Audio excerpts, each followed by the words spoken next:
Bismillahirrahmanirrahim.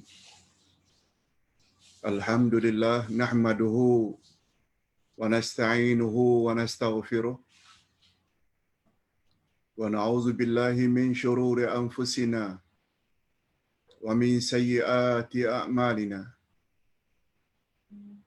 Man yahdihillahu fala mudilla lahu wa man yudlil fala hadiya lahu. Ashhadu an la ilaha illallah wahdahu la syarika lahu wa ashhadu anna Muhammadan abduhu wa rasuluh la nabiyya ba'dah. Allahumma salli wa sallim ala nabiyyina Muhammad wa ala alihi wa sahbihi ajma'in, amma ba'd. Hadirin dan hadirat serta para pemirsa yang saya hormati, Assalamualaikum warahmatullahi wabarakatuh. Alhamdulillah, kita bersyukur kehadirat Allah Azza wa Jalla, karena pada pagi ini Allah Subhanahu wa taala beri kita peluang atau kesempatan untuk menambah lagi ilmu pengetahuan kita tentang selok-belok agama Islam, terutama sekali ilmu tentang mengenal Allah, ma'rifatullah.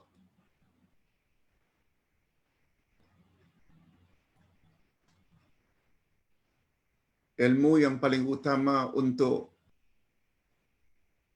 memiliki iman yang mantap dan kuat. Ilmu nomor satu adalah ilmu mengenal Allah. Itu sebabnya ada istilah awwaluddin ma'rifatullah. Awal-awal agama adalah mengenal Allah.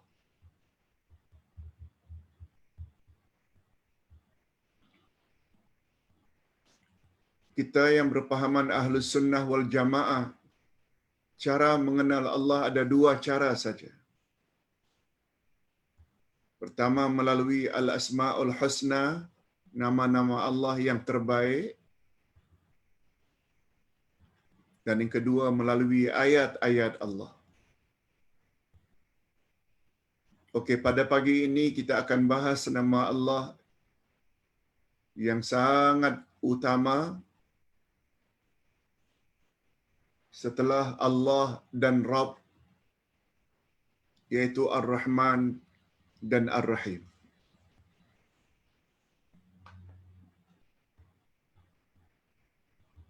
Dua nama ini termasuk ke dalam nama-nama Allah yang agung, Ar-Rahman dan Ar-Rahim. Kita terus kepada pembahasan. Ar-Rahman maknanya Maha Pengasih. Ar-Rahim maknanya Maha Penyayang. Dalam bahasa kita Indonesia, Malaysia, pengasih dan penyayang sepertinya tidak banyak perbezaan. Tapi dalam bahasa Arab, dia sangat berbeza. Di mana Ar-Rahman mengandungi kasih sayang Allah yang luar biasa.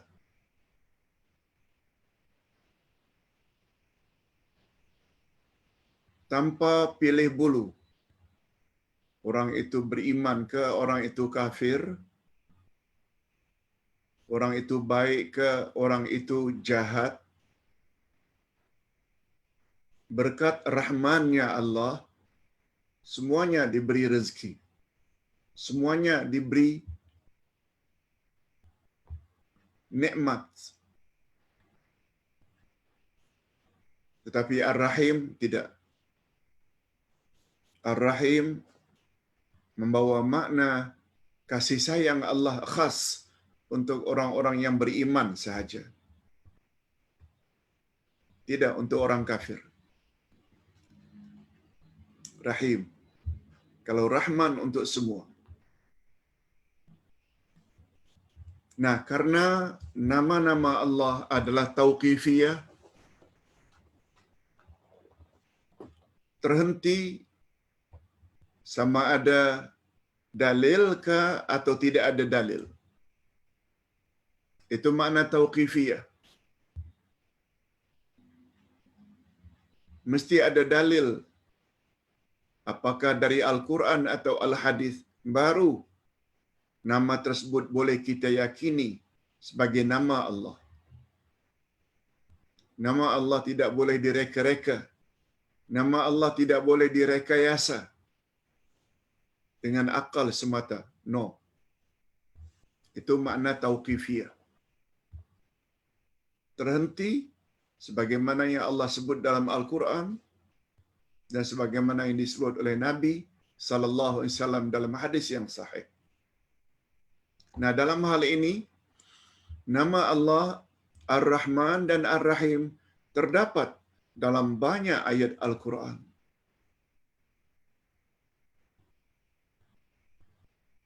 Ini sebagai contoh. Awal-awal Quran lagi Allah dah sebut. A'udzubillahi minasyaitonirrajim. Bismillahirrahmanirrahim. Alhamdulillahi rabbil alamin. Ar-Rahmanir-Rahim.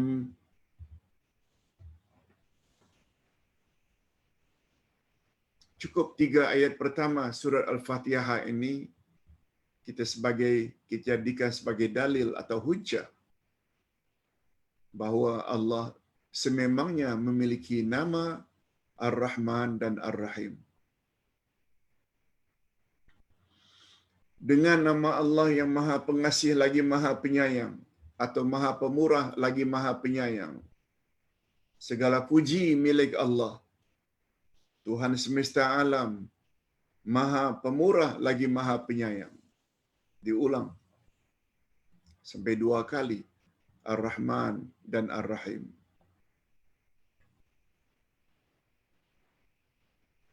Jarang-jarang dalam Al-Quran Allah sebut namanya yang serupa dalam beberapa ayat atau dalam ayat yang berdekatan.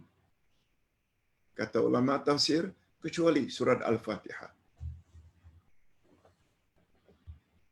Atas dasar itu pula ada setengah mereka mengatakan ini menunjukkan bahawa Bismillahirrahmanirrahim itu bukan dari ayat Al-Quran.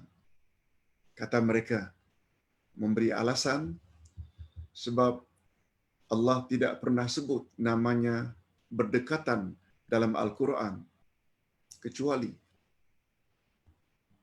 di dalam surat Al-Fatihah. Okey, kita tidak bahas bab itu. Pandangan yang majoriti, Bismillahirrahmanirrahim adalah sebahagian daripada surat Al-Fatihah. Hanya saja cara membacanya dalam salat ada yang menguatkannya dan ada pula yang memperlahankan bacaannya. Bukan tak baca, mereka baca. Hatta imam di Masjidil Haram Mekah dan Masjid Nabawi, kita boleh dengar mereka baca, cuma perlahan. Bismillahirrahmanirrahim. Alhamdulillahi Rabbil Alamin. Ar-Rahmanir-Rahim. Kita hanya dengar Alhamdulillahi Rabbil Alamin. Bukan mereka tidak baca Bismillahirrahmanirrahim, tapi perlahan.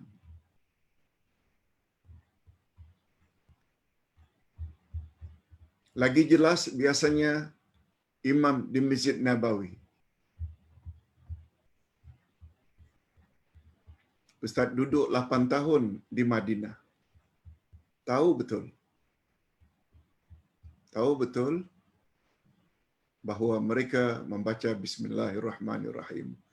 Cuma mereka perlahankan. Okey. Dua nama Allah ini, Ar-Rahman dan Ar-Rahim, berasal dari perkataan Ar-Rahmah. Naunnya, isim masdarnya Ar-Rahmah. Rahmat atau kasih sayang. Sama ada Ar-Rahman atau Ar-Rahim, semuanya berasal dari perkataan Ar-Rahmah. Cuma dijadikan sebagai Ar-Rahman dan Ar-Rahim, dia adalah bentuk Al-Mubalaghah. Sighah Mubalaghah maknanya membawa makna bersangatan. Jadi kasih sayang Allah bersangat-sangatan, itu maksudnya. Namun demikian, Ar-Rahman adalah asyaddu mubalaghah. Bila kita compare antara Ar-Rahman dan Ar-Rahim, walaupun sama-sama sighah mubalaghah, format atau bentuk yang menyatakan bersangat-sangatan kasih sayang Allah, namun Ar-Rahman asyaddu mubalaghah, lebih-lebih lagi bersangatan kasih sayang Allah Subhanahu wa taala.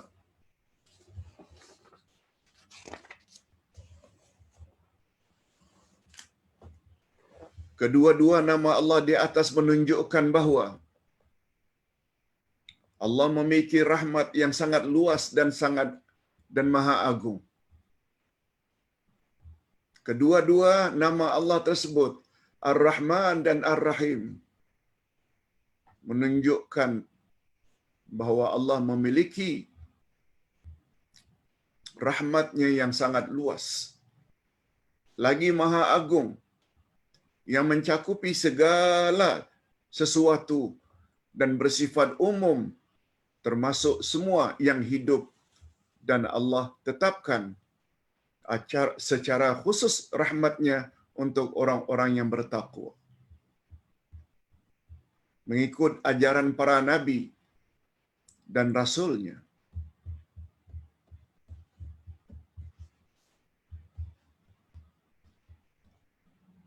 Jadi kasih sayang Allah itu luar biasa. Malah bukan hanya terbatas untuk umat manusia, berkat kasih sayang Allah lah juga dinikmati oleh binatang, malaikat, jin, tumbuh-tumbuhan, semuanya mendapat kasih sayang Allah. Allah Subhanahu wa taala dalam hal ini berfirman,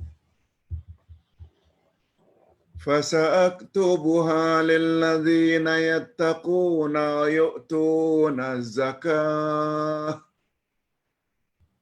وَالَّذِينَ هُمْ بِآيَاتِنَا يُؤْمِنُونَ. Apa kata Allah? Maka akan aku tetapkan rahmatku untuk orang-orang yang bertakwa, yang menunaikan zakat, dan orang-orang yang beriman kepada ayat-ayat kami. Ini maknanya special rahmat, yaitu rahim.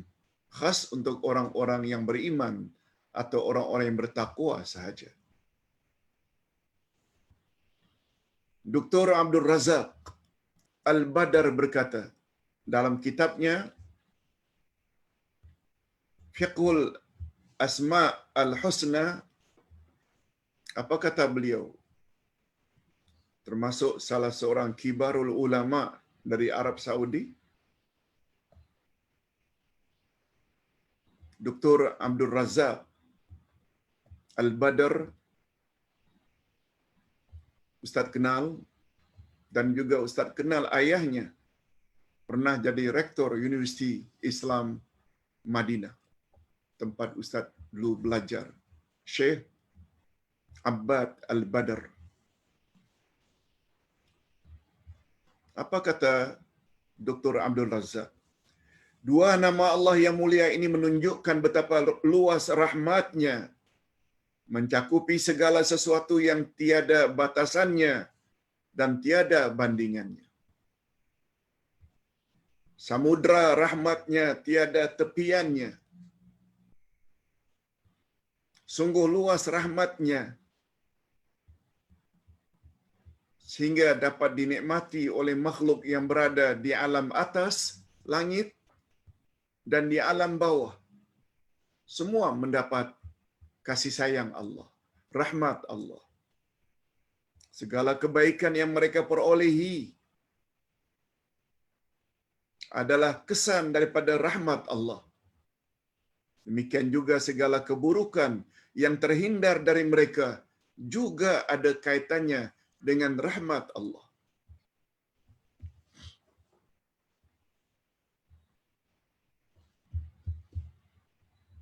Itu sebabnya pagi tadi Ustaz sudah kirim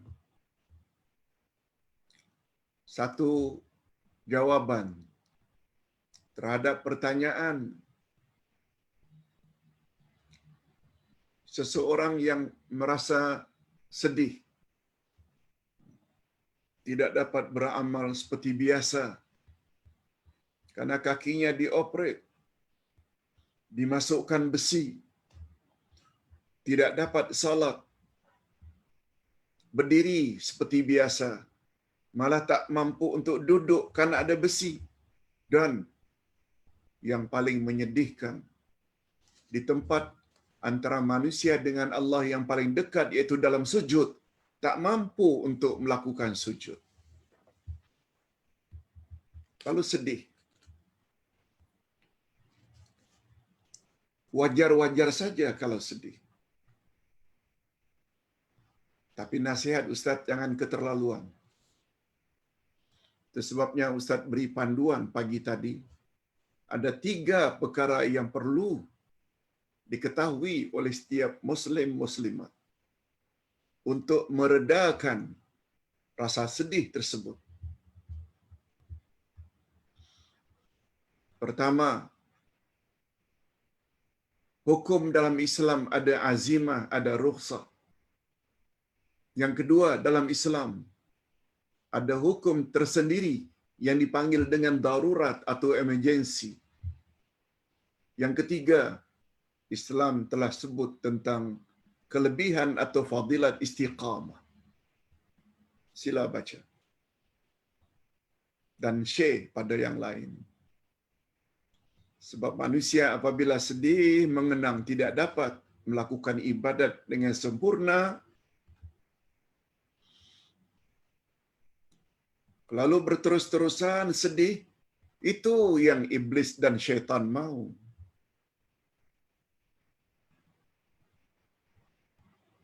Sehingga akhirnya, kalau begitu tak payah salatlah.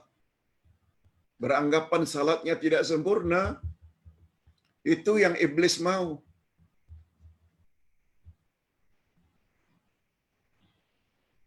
Bila kita tinggalkan salat, akhirnya kita dilempar ke dalam neraka bersama-sama syaitan.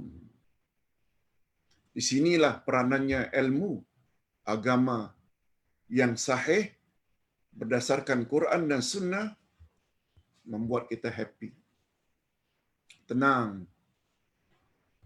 Sakit bukan kita yang minta, Allah yang bagi. Sungguh banyak dalam Al-Quran disebut, la yukallifullahu nafsan illa wus'aha. Surat terakhir, surat Al-Baqarah. Fattaqullah mastata'tum, bertakwalah kamu kepada Allah apa yang kamu termampu. Surat At-Taghabun ayat yang ke-16.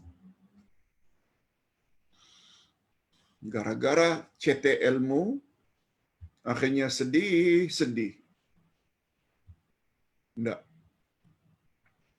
Hanya ilmu saya yang dapat melawan syaitan. Tapi tentu saja ilmu yang sahih. Sebabnya ada hadis yang menyebut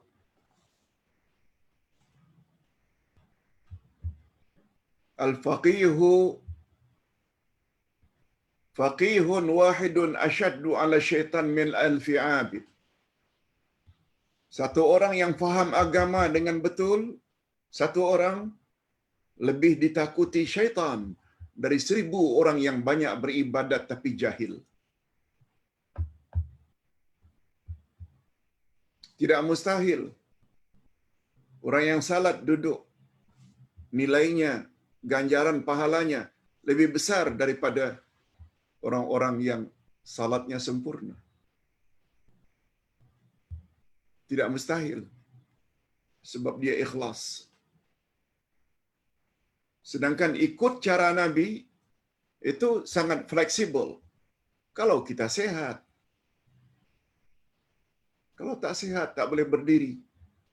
Kata Nabi, tak mampu berdiri, duduk. Malah kata Nabi, tak mampu salat duduk, salat baring. Okey, silakan baca. Adapun soalan-soalan yang lain yang banyak Ustaz terima, ada 5-6 soalan, Ustaz akan rangkum dan Ustaz akan jawab esok secara ringkas. InsyaAllah. Okey, kita sedang bercakap tentang kasih sayang Allah. Allah sangat sayang dengan kita. Allah tak mau memberatkan kita. Kita saja yang suka memberat-beratkan diri. Itu sebabnya kata Imam Malik,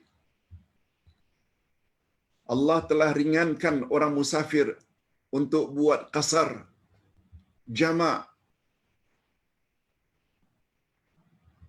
Jika memenuhi syarat dari sudut jaraknya, masanya. Dalam Quran disebut, kata Imam Malik, siapa yang dalam musafir tidak mau jamak dan qasar, dia kufur nikmat.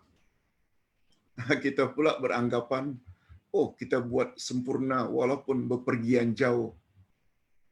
Itu semua komen orang-orang yang jahil dan cetek ilmu. Tanpa dia sadari, dia dah termasuk kufur nikmat. Allah beri keringanan tak mau terima. Itu bezanya dengan orang yang luas ilmunya. Makna Ar-Rahman. Kita berbalik kepada Al-Asma'ul Husna. Nama Allah Ar-Rahman, maksudnya dialah zat yang memiliki kasih sayang secara umum, mencakupi hamba-hambanya yang baik dan jahat. Ini yang Ustaz katakan, asyaddu mubalaghah, bersangat-sangatan kasih sayang Allah. Bukan saja kepada orang baik, tapi juga pada orang jahat. Tetap dia supply oksigen. Tetap Allah bagi dia rezeki.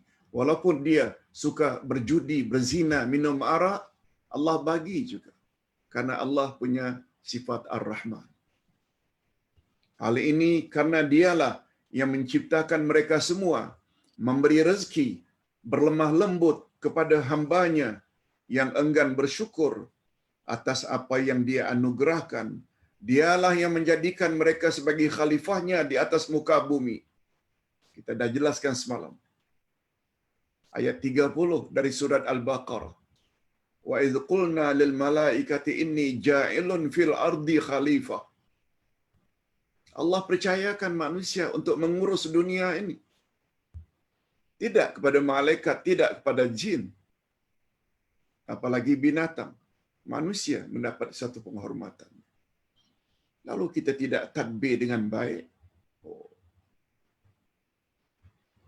Itu sebabnya Allah SWT marah sangat orang yang tidak pandai jaga masa.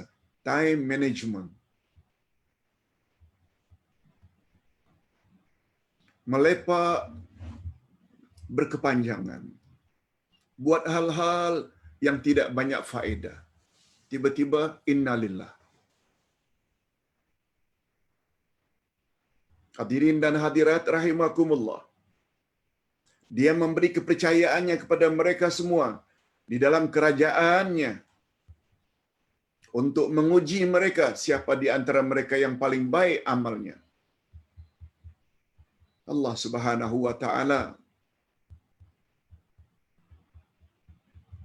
beri itu semua untuk menguji siapa di antara kita yang paling baik amalnya. Abu Hurairah meriwayatkan bahwa dia mendengar Rasulullah bersabda, "Ja'alallahu ar-rahmata mi'ata juz'in fa amsaka indahu tis'atan wa tis'ina juz'a wa anzala fil ardi juz'an wahida fa min dhalikal juz' yatarahamul khalqu hatta tarfa'ul faras hafiraha an waladiha khasyata an tusibah."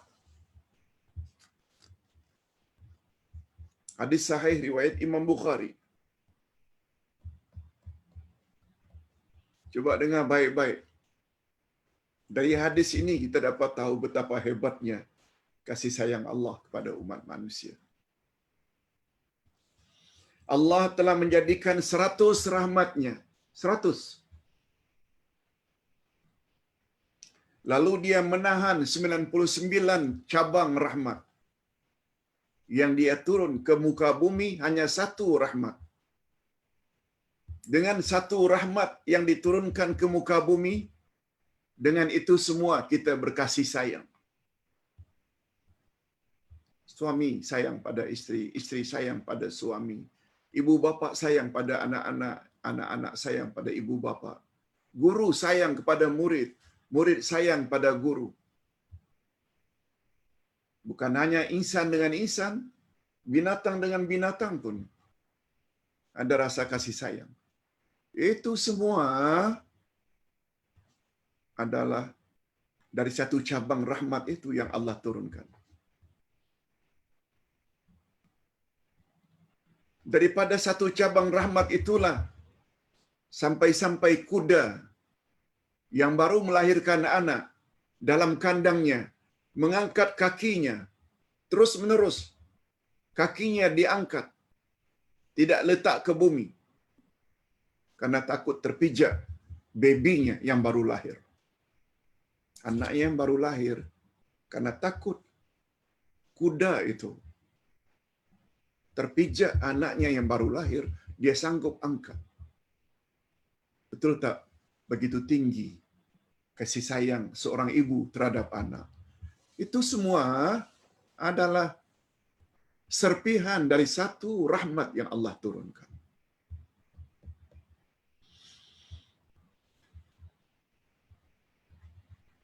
Monyet yang punya anak, bila kita ambil anaknya, menitis air matanya. Anak-anak ayam yang apabila kita cuba hendak tangkap, ibunya akan serang kita. Dia akan kembangkan sayapnya supaya anak-anaknya terselamat daripada dianiaya. Ibu, cuma terdapat ibu dari kalangan manusia lebih teruk dari kuda, lebih teruk dari ayam. Berapa banyak baby yang dilemparkan ke semak-semak akhirnya dimakan oleh anjing. Berapa banyak baby? Semua kita tahu. Bukan cerita bohong, reality. Baby yang dimasukkan dalam lubang tandas juga ada. Sedangkan binatang saja ada rasa kasih sayang sampai ke peringkat itu. Allahu Akbar. Jadi Ustaz, dari 100 tadi yang 99 itu yang ditahan oleh Allah untuk siapa? Jawabnya 99 cabang rahmat Allah tahan untuk diagih-agihkan kepada orang beriman di akhirat nanti.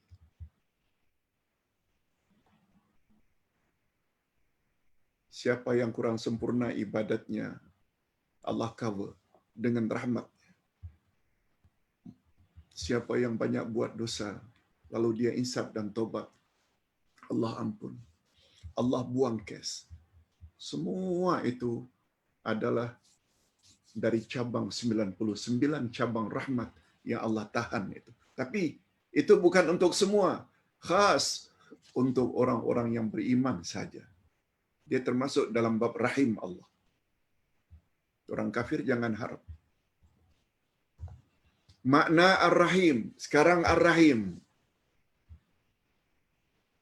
Maksudnya ialah dialah Allah Zat yang bersifat kasih sayang secara khusus yang akan diperolehi oleh orang-orang yang beriman di dunia dan di akhirat. Bukan di akhirat saja, di dunia lagi. Orang beriman Allah kasihi dunia dan akhirat. Tapi orang kafir Allah kasihi di dunia saja. Yang disebut nanti dengan rahmat ammah. Rahmat Allah yang bersifat umum. Yang khusus rahim hanya untuk orang-orang yang beriman sahaja. Allah Subhanahu wa taala di dunia telah memberi mereka petunjuknya, hidayah agar mentauhidkan dan beribadat kepadanya di dunia. Jadi hidayah Allah bagi kepada orang yang Allah pilih saja, yaitu orang yang beriman. Dan memuliakan mereka di akhirat dengan memasuki mereka ke dalam syurga, serta menganugerahkan mereka kenikmatan yang dengan melihatnya, melihat syurga, dengan dapat melihat Allah dalam syurga. Dan rahmat Allah itu tidak terbatas kepada kaum muslimin saja, tapi terlimpah juga kepada keturunan mereka setelahnya ketika di dunia lagi, sebagaimana tanda kemuliaan Allah terhadap kaum mukminin. Di dunia lagi sudah Allah bagi kasih sayangnya kepada orang-orang yang beriman. Ini boleh kita lihat di dalam surat Al-Kahfi. Ayat yang ke-82.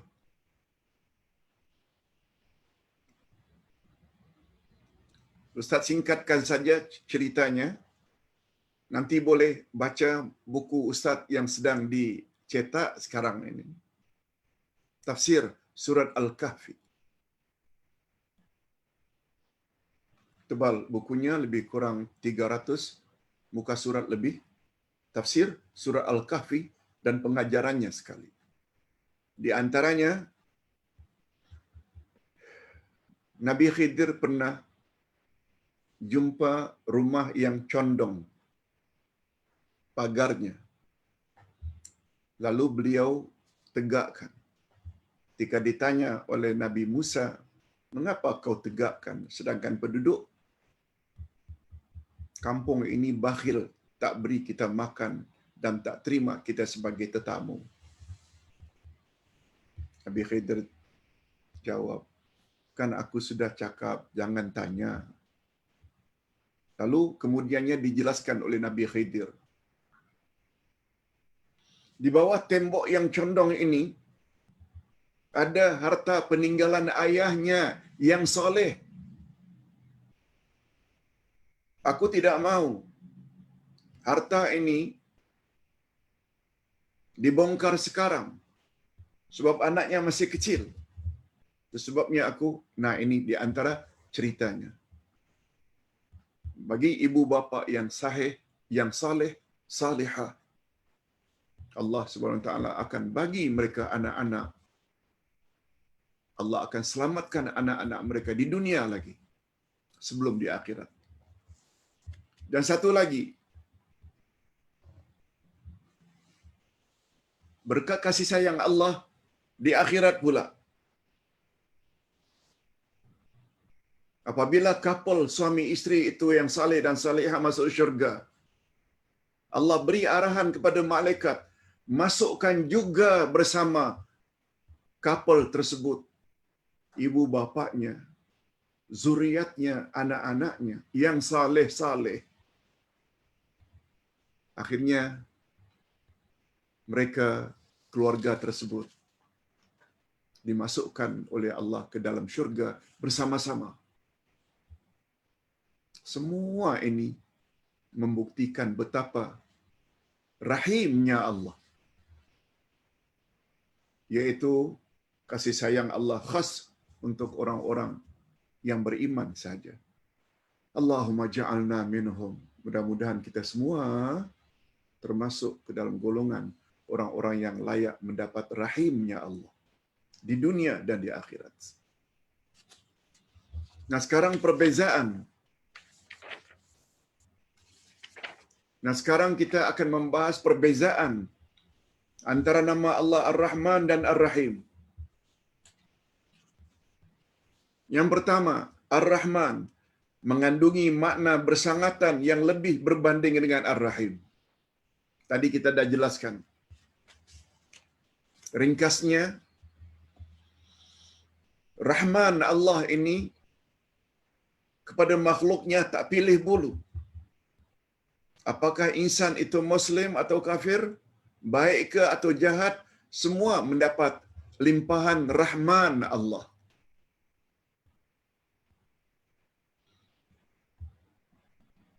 Yang kedua, Ar-Rahman menunjukkan kepada sifat subutiyah zatiyah yang membawa makna senantiasa. Kita dah belajar dalam kaedah mempelajari nama-nama Allah. Allah ada sifat subutiyah. Sifat subutiyah pula ada dua jenis. Ada zatiyah yang senantiasa.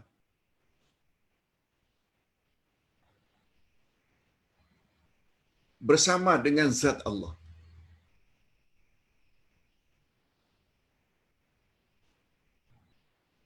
Dia bukan zat, dia bukan subutiyah fi'liyah. Bila Allah ingin sayang, Allah sayangi. Bila Allah tidak ingin, lalu Allah tidak sayangi. Tidak. Ar-Rahman ini subutiyah zatiyah. Senantiasa ada pada zat Allah. Sehingga dia tidak pilih bulu untuk menyayangi siapapun. Orang itu baik ke atau orang itu jahat. Ar-Rahman. Yang ketiga, Ar-Rahman adalah nama khas bagi Allah. Nah, Ar-Rahman dengan nama Allah, lafzul jalalah Allah sama. Tidak boleh diberi nama kepada manusia. Kecuali apabila di depannya ada perkataan abdu. Abdullah. Boleh, hamba Allah. Abdur Rahman, boleh, hamba Allah yang Maha Pengasih. Sebagaimana Abdullah tidak boleh panggil Allah sini. Begitu juga Abdur Rahman tidak boleh dipanggil Rahman sini, tak boleh. Dia mesti disebut secara lengkap. Ya Abdullah, Ya Abdur Rahman. Beza dengan Rahim. Abdur Rahim boleh dipanggil Rahim saja.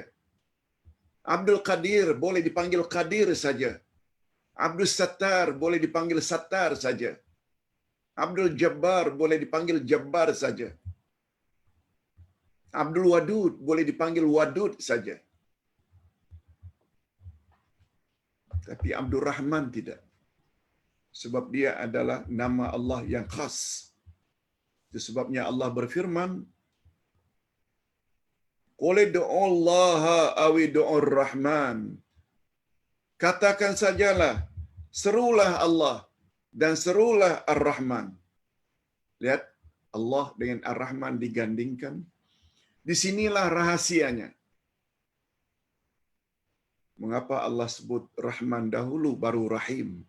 Dalam basmalah. Bismillahirrahmanirrahim. Dengan nama Allah yang Maha Pengasih lagi Maha Penyayang. Mengapa Rahman dulu? Sebab Rahman ini nama khas untuk Allah. Baru Ar-Rahim. Ar-Rahim tidak khas untuk Allah. Itu sebabnya kata para ulama, dalam Al-Quran ada 115 kali Ar-Rahman, Ar-Rahim disebut.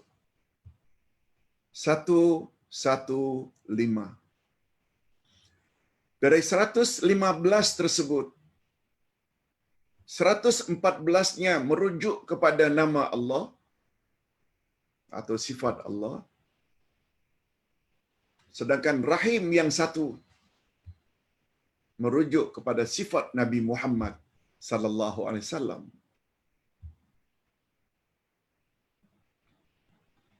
Begitu kata ulama akidah dan ulama tafsir. Nabi Muhammad memang pengasih, Rahim. Itu sebabnya kata Imam Ibnul Qayyim, kita baca Bismillahirrahmanirrahim. Mengapa? Dengan nama Allah. Lalu Allah disifati dengan Rahman, nama khasnya. Dahulu, baru Ar-Rahim. Bukan nama khas untuk Allah sahaja. Itu sebabnya kita tidak baca Bismillahirrahmanirrahim. No. Semua ada rahasianya.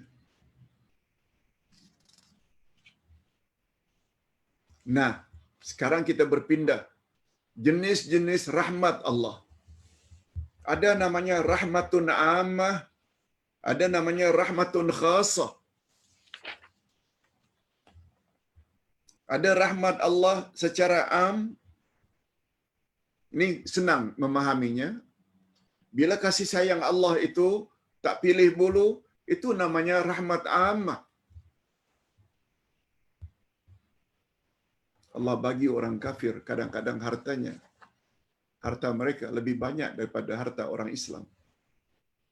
Tengok saja dari Malaysia, kalau tidak salah, dari 10 insan terkaya di Malaysia, barangkali 8 yang di atas itu semuanya non-Muslim. Baru yang di bawah. Ustaz tidak kata orang Islam Malaysia tidak ada yang kaya. Ada. Tapi dari sudut yang lebih kaya, 1, 2, 3, 4, 5, semuanya orang kafir belaka. Bila ditanya mengapa Pak Ustaz? Karena Allah SWT ada sifat Ar-Rahman.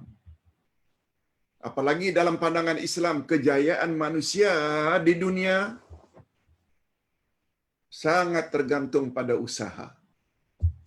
Bukan pada agama. Usaha lebih, dia dapat lebih. Usaha lebih, exercise, dia dapat kesihatan yang lebih lah.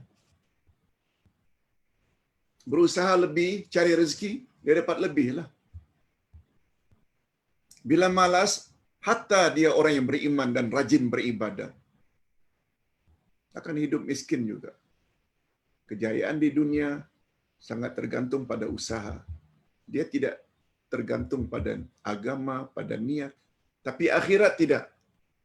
Kejayaan di akhirat, selain usaha, iman mesti mantap. Niat mesti ikhlas. Itu perbezaan antara kejayaan di dunia dan kejayaan di akhirat.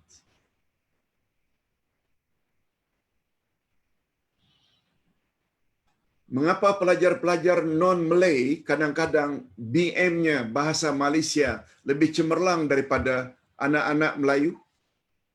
Ada kaitan tak dengan kerajinan belajar dan ulang kaji? Usaha. Bukan pada agama.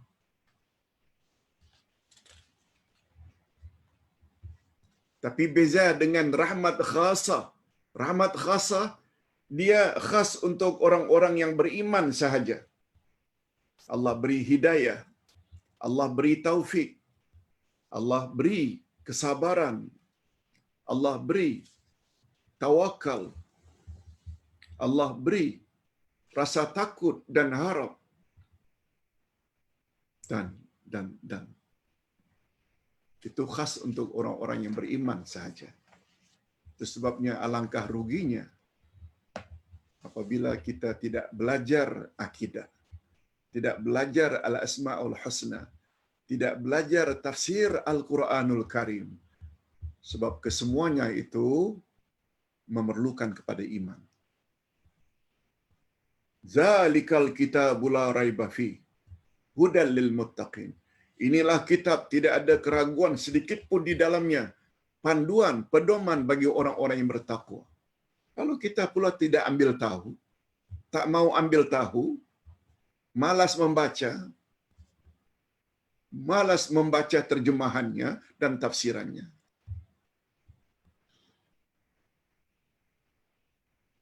Orang-orang seperti itu susah tidak mendapat taufik daripada Allah Azza wa Jalla. Rajin, mesti rajin.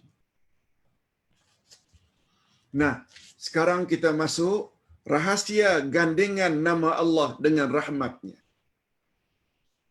Kita selalu sebut nama Allah kadang-kadang pada penghujung ayat disebut bergandengan. Wa huwal ghafurur rahim. Allah itu Maha Pengampun lagi Maha Penyayang. Mengapa ada gandengan? Sudahlah Maha Pengampun, Allah penyayang juga. Kadang-kadang Allah SWT gandingkan Ar-Raufur Rahim.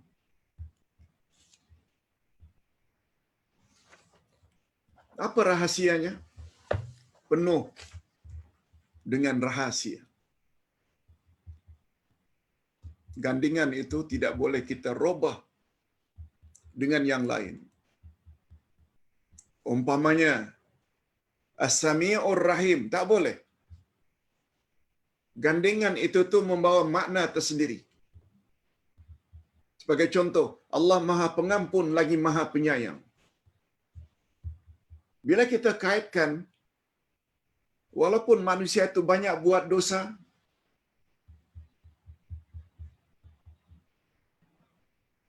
Allah bersedia untuk memaafkannya. Apa sebab? Karena kasih sayang Allah kepada manusia. Itu jawabannya. Lalu kita pula tidak hargai. Dosa demi dosa kita lakukan, tak tobat-tobat. Padahal di dalam hadis disebut, tangan Allah terbuka lebar pada waktu malam. Tangan Allah terbuka lebar pada waktu malam. Mengalu-alukan permohonan manusia untuk tobat terhadap dosa yang dilakukannya pada waktu siang. Tangan Allah terbuka lebar pada waktu siang terhadap dosa-dosa manusia yang dia lakukan pada waktu malam.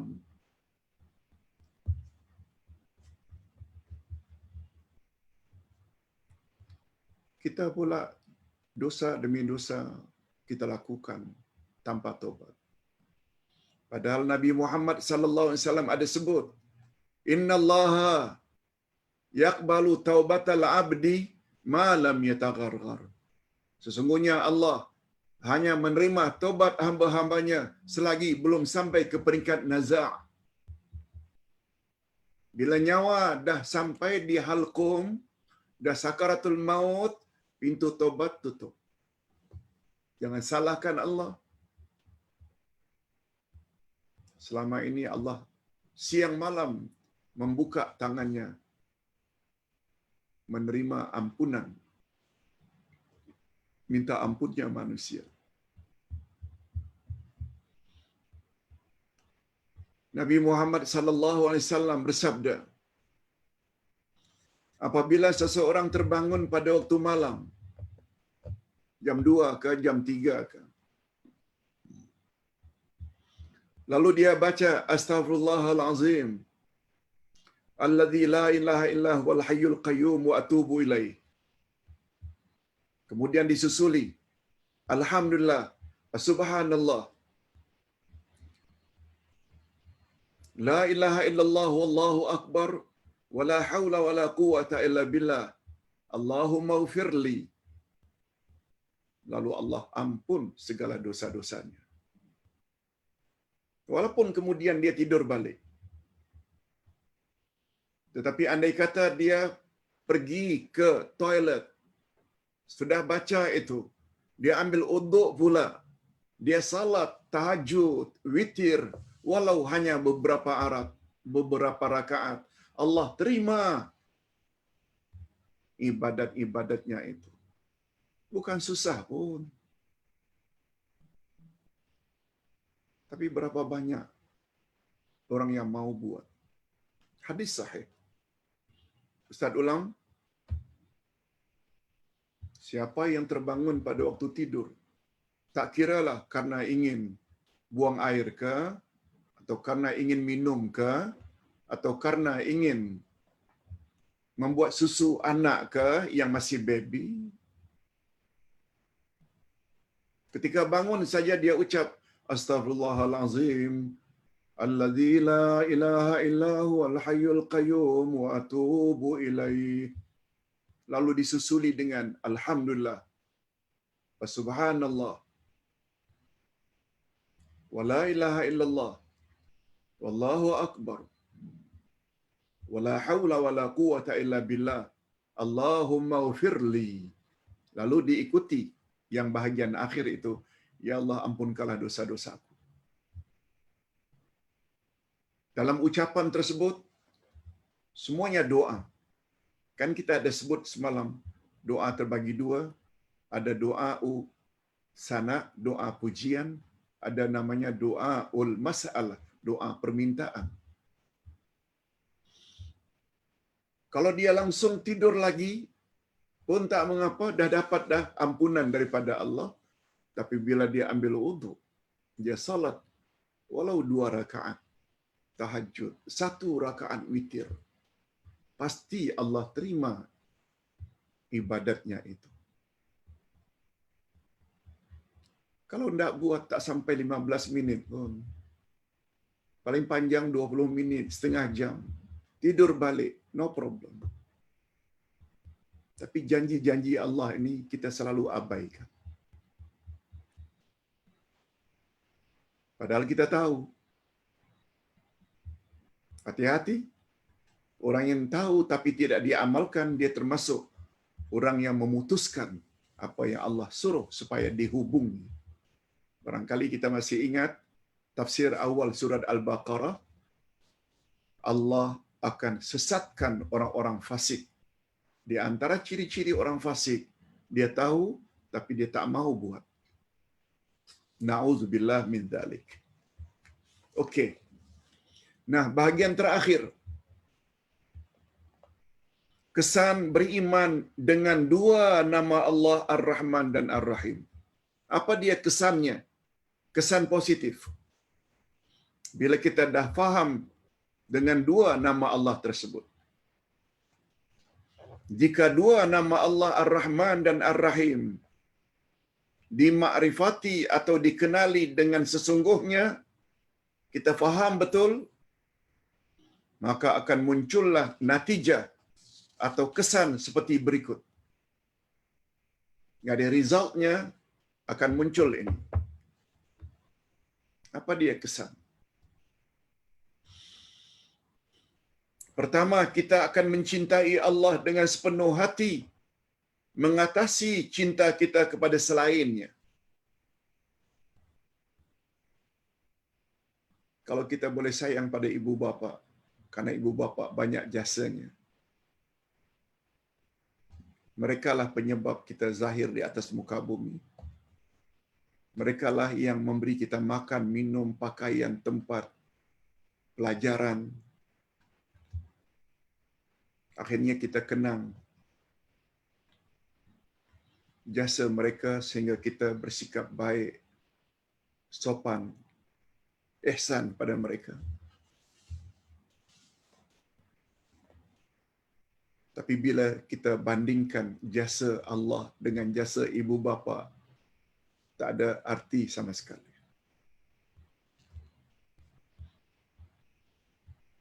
Istilah setengah-setengah orang, habuk pun tara. Allah pencipta hakiki, mak bapak bukan pencipta hakiki, hanya penyebab saja. Yang memberi kita makan, minum, tempat. Bukan ibu bapa, mereka hanya menyalurkan saja rezeki yang datang dari Allah. Lalu kepada Allah kita tidak syukuri? Melampau namanya. Kita juga akan mengharap kasih sayang hanya kepadanya. Dan selanjutnya akan berusaha keras melalui segala jalan yang boleh mendapat kasih sayangnya Allah.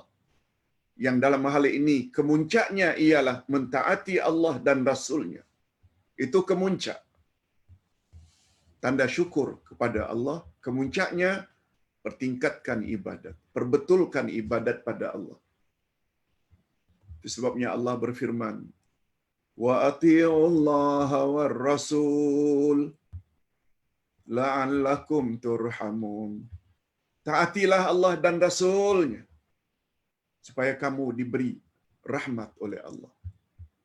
Diberi rahmat maknanya disayangi oleh Allah. Jadi ayat ini memberi isyarat ingin mendapat kasih sayang Allah, syaratnya taat Allah, taat Rasul. Ingat ya, taat dalam Islam membawa makna buat suruhan, jauhi larangan. Buat suruhan tapi larangan dilanggar, belum taat. Tidak terlibat dengan apa-apa dosa, tapi pada masa yang sama juga tidak buat apa yang Allah suruh. Tak sempurna. Jadi untuk mengundang rahmat Allah, taat Allah dan taat Rasul. Yang terakhir, yang kedua, kesan daripada rahmat Allah kepada kita, hati kita akan dipenuhi dengan perasaan kasih sayang dengan sesama hamba-Nya dan tidak akan bersikap kasar kepada sesiapa pun. Ibu bapa terhadap anak, anak-anak terhadap ibu bapa, suami terhadap isteri, isteri terhadap suami, bos terhadap buruh atau pekerja-pekerjanya sayang kepada bosnya. Ustaz, guru sayang pada muridnya, murid-muridnya sayang kepada guru-gurunya. Mesti ada. Itu kesan daripada rahmat Allah. Kita saling sayang menyayangi. Itu sebabnya Rasulullah sallallahu alaihi wasallam bersabda dalam hadis sahih, "Ar-rahimuna yarhamuhumullah, irhamu man fil ardi yarhamkum man fis sama." Orang-orang yang mengasihi akan dikasihi oleh Allah. Sayangilah sesiapa yang di bumi, niscaya kamu akan disayangi oleh yang di langit. Di langit ini ada yang mengartikan para malaikat, ada juga yang mengartikan di langit itu adalah Allah. Sebab Allah memang di langit. Allahu fis sama. Sebagaimana yang kita selalu sebut. Oleh sebab itu ingin mendapat kasih sayang daripada yang di langit, kita mesti ada rasa kasih sayang dengan sesama di atas muka bumi. Coba tengok, hadis menyebut seorang pelacur, minta maaf, yang pernah melihat anjing kehausan, lalu dia bagi air karena rasa kasihnya kepada anjing. Lalu Allah Subhanahu wa taala ampunkan dosa-dosanya dan dia dimasukkan ke dalam syurga. Coba lihat pula hadis yang lain. Apa kata Nabi? Seorang wanita dimasukkan dalam neraka gara-gara seekor kucing. Kucing tersebut dikurungnya, tidak diberi makan, tidak diberi minum. Akhirnya mati kelaparan. Mengapa dia tidak biarkan saja kucing itu mencari makan sendiri? Lihat, berbuat jahat, zalim terhadap binatang pun neraka tempatnya. Tidak ada rasa kasih sayang. Macam mana kalau kasih sayang kita justru kepada sesama manusia? Allahu Akbar. Mudah-mudahan kuliah ringkas kita tentang dua nama Allah ini pada pagi ini memberi kesan positif kepada diri kita untuk saling sayang menyayangi. Wabillahi taufiq wal hidayah.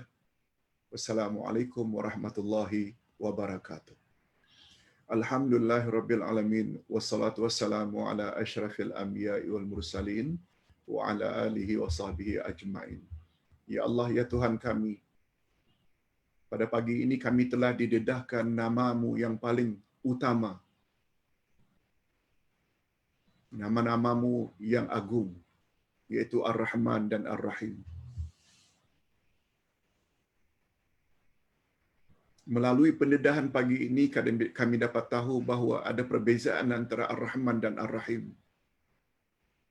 Sebabnya, sifat rahmat bagi Allah ada dua jenis. Ada rahmat ammah untuk semua makhluk, dan ada rahmat khasah, khas untuk orang-orang yang beriman saja. Allah akan bantu mereka di dunia dan di akhirat.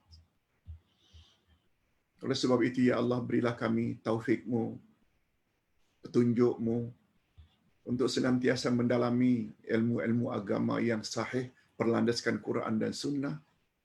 Berilah dorongan kepada kami, ya Allah, untuk mengetahui tentang diri-Mu lebih banyak lagi melalui Al-Asma'ul Husna, melalui ayat-ayat-Mu, tafsir Al-Quran.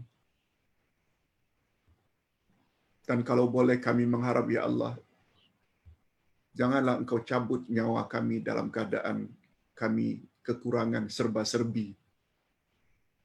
Panjangkanlah umur kami supaya boleh menambah lagi ilmu, boleh lagi menambah atau menambah baik cara ibadat kami kepadamu, sehingga kami layak mendapat husnul khatimah. Kami bukan hanya mengharap untuk diri kami juga mengharap kiranya ibu bapa kami, anak-anak, cucu cicit kami, juga Engkau bentuklah mereka agar menjadi ibu bapa zuriat yang saleh dan salihah, sehingga kami bukan saja boleh bersama di dunia, tapi juga boleh sama-sama menikmati syurga-Mu di akhirat nanti. Wa sallallahu ala nabiyyina Muhammad wa ala alihi wa sahbihi ajma'in. Walhamdulillahirabbil alamin. Subhanakallahumma wa bihamdik, asyhadu an la ilaha illa anta, astaghfiruka wa atubu ilaik. Assalamualaikum warahmatullahi wabarakatuh.